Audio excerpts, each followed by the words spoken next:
যে বর্তমান সরকার কি অন্ধ হয়ে গেছে, উনি কি জনগণের কথা শুনতেছেন না, বা উনি কি ক্ষমতা পেয়ে আকাশে উঠে গেছেন? এই কথা যদি ভাবেন উনি, তাহলে ভুল ভাববেন।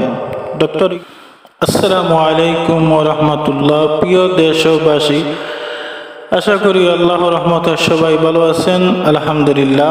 সম্মানিত প্রিয় বন্ধুগণ, দেখেন, আমি দুটি কথা বলবো বলে ভিডিওতে আসা, যে বর্তমান সরকার কি অন্ধ হয়ে গেছে, উনি কি জনগণের কথা শুনতেছেন না, বা উনি কি ক্ষমতা পেয়ে আকাশে উঠে গেছেন?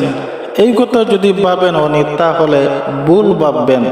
ডক্টর ইউনূস সাহেবকে আমি বলতে চাই স্পষ্ট ভাষায়, যেই ছাত্ররা, যেই জনগণরা আপনার ক্ষমতা দিয়েছে, তারা আবার আপনার কাছ থেকে ছিনাইয়া নিতে 10 মিনিটের সময় লাগবে না। সম্মানিত প্রিয় বন্ধুগণ, দেখেন, মোস্তফা সরোয়ার ফারুকী, যেই মানুষটা চলচ্চিত্র অশ্লীলতার মধ্যে জড়িত, যেই মানুষটা ইসলাম বিরোধী, যেই মানুষকে জনগণ চাচ্ছে না, যেই মানুষকে জনগণের এনার প্রতি রুচি নেই, তাহলে উনি কি করে উপদেষ্টা হয়? তাই আমার বর্তমান সরকারের কাছে দাবি, জনগণের কথা মেনে নিয়ে এনাকে উপদেষ্টা পদ থেকে যেন বহিষ্কার করা হয়।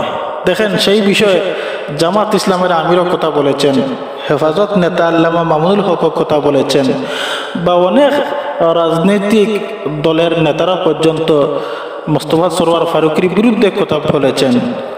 তাহলে আপনি ডক্টর ইউনূস সাহেব এই ফারুকীর মধ্যে কি এমন জিনিস পেয়ে গেলেন যে আপনি এনাকে এখন পর্যন্ত জনগণের কথা চিন্তা না করে, দেশের কথা চিন্তা না করে, ইসলামের কথা চিন্তা না করে, যে আপনি এখন পর্যন্ত এনাকে উপদেষ্টা পদে বহাল রেখেছেন? তাই আমার বর্তমান সরকারের কাছে দাবি, আপনি জনগণের সাথে থাকেন, না হলে আপনার সব কিছু হারাবেন। যেইভাবে শেখ হাসিনায় হারিয়ে আজ ভারত দিল্লিতে পড়ে যাচ্ছে, আপনি জনগণের সাথে থাকেন। আমি বলছি, ডক্টর ইউনূস সাহেব, আপনি জনগণের পক্ষে থাকেন, জনগণের বিরুদ্ধে যাবেন না।